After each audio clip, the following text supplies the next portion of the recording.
The tide's coming in, we're gonna lose some of these pieces. But found this about 10 days ago. Now we always turn in things that we find. And you know, we found Confederate money up in Gettysburg. We found ruin sites. We found a quarry here in Maryland, an old lithic site. Got some new things rolling around. But here's one that I've walked over a bunch of times and just never really noticed. Coda brought me down here a couple days when me and Jack got back from that last run. And wow, the history and culture and nature that we experienced together, not to mention the great time that we had together.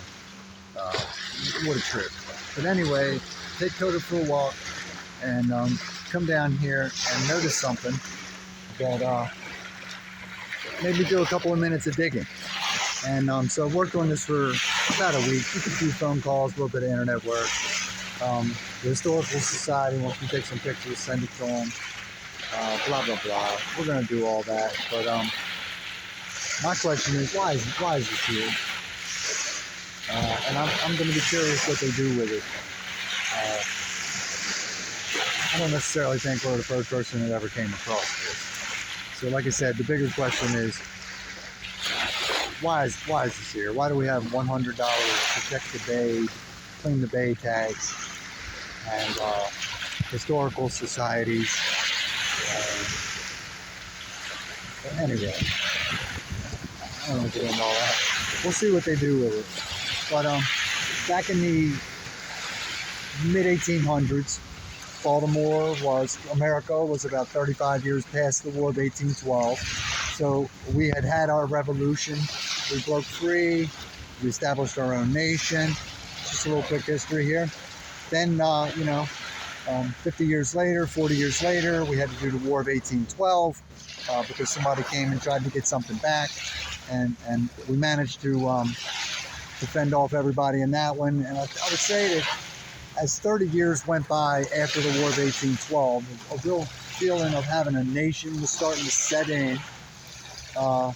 And we wanted to know, okay, we have it now, what are we going to do with it? So you got Baltimore,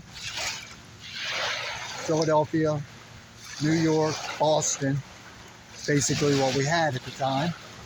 They were all looking inwards saying, how can we bring things up?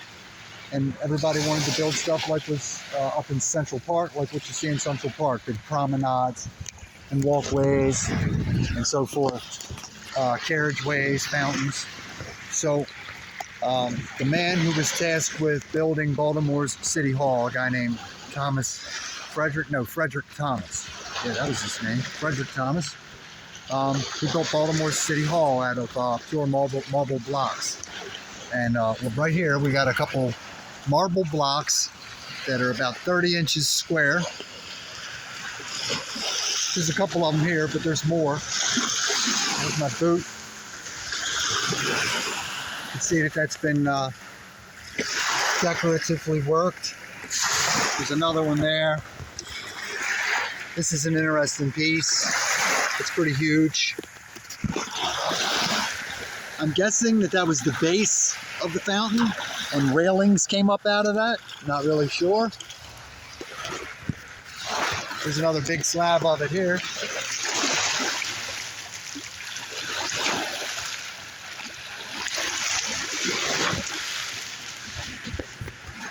So anyway, Baltimore's attempt to build one of these parks was two places, Druid Hill Park and Patterson Park.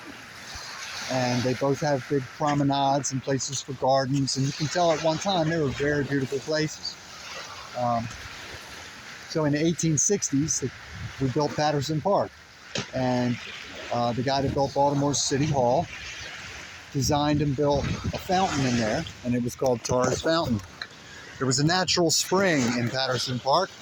Before running water to all of the houses, you had to go out to the local fountains and springs to get your water. And they capped off the natural spring, encased it in marble, mounted a bull's head on it. You got your water out of the bull's nostrils.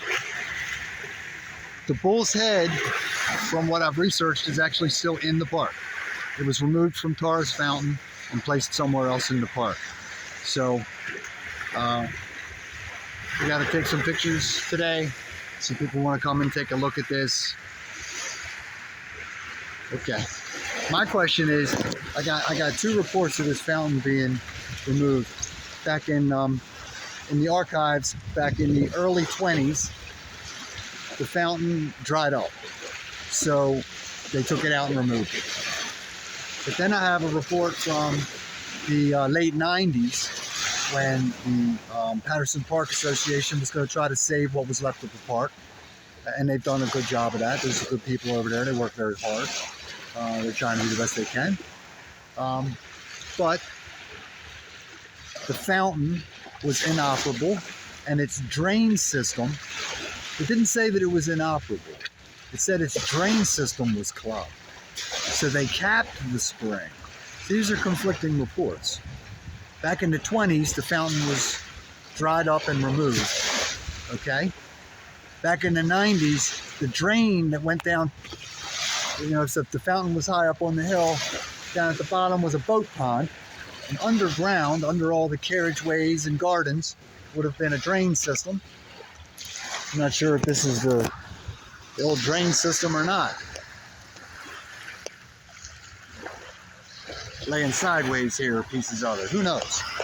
But that's the base of Taurus Fountain.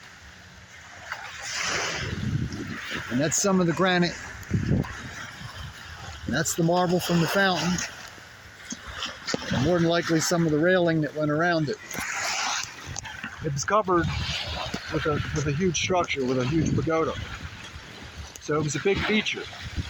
So one report says back in the mid-20s, the spring had long dried up, so they removed the fountain from the park.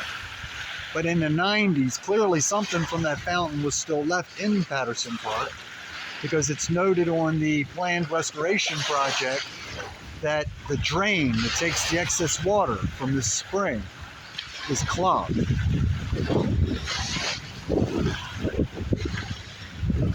I can see some more stuff that I'm going to have to look up this week. But we're going to take these pictures for the city's historical preservation unit and meet them out here. And one day this week they're going to want to see this. So we'll meet them out here. But weird, the stuff that we walk over every day. And some history, like the guy who built City Hall and designed this fancy fountain in one of America's first fancy parks. That fountain is laid up over here. A question I have is, was it removed back in the 20s? And back in the 20s, hey, somebody at least had the forethought to say, let's beef up the shoreline with demolition debris, concrete demolition debris. Let's beef up the shoreline in some other areas. Or was it back in the 90s and some contractor got paid to take it out and haul it away and just took it around the corner and dumped it? I mean, I'd like to know. I'm not going to lose any sleep over it, but it's amazing the things that you come across. We turned it over to them. We'll send them their pictures.